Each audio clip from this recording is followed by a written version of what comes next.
Hello দর্শক, আর মাত্র কয়েকদিন পরে শুরু হবে বিশ্বকাপে 4 ছক্কার ধুমধাড়াক্কার লড়াই। সময়টা দারুণভাবে কাটছে টাইগারদের। যুক্তরাষ্ট্রের বিপক্ষে টি-20 সিরিজ হেরে বেশ বিতর্ক সমালোচনায় পড়েছিল টাইগাররা, কিন্তু শেষ টি-20তে ভেলকি দেখিয়ে করেছেন ভক্তদের মন জয়। আবার শুরু হয়েছে সমালোচনা। মাঝরাতে বাংলাদেশের বিশ্বকাপ জার্সি উন্মোচন নিয়ে পড়েছে বিতর্কে। বিসিবি কেন জার্সি উন্মোচন করলেন না আয়োজন? হতাশ ভক্তরা। বিস্তারিত জানতে ভিডিওটি শেষ পর্যন্ত দেখুন।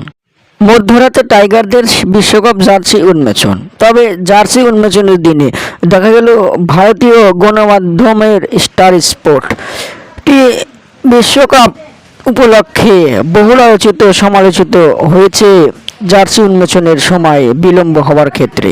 সবাই আশা করেছিল জার্সি উন্মোচন হওয়ার ক্ষেত্রে জমকালো অনুষ্ঠানের আয়োজন করবে বিসিবি।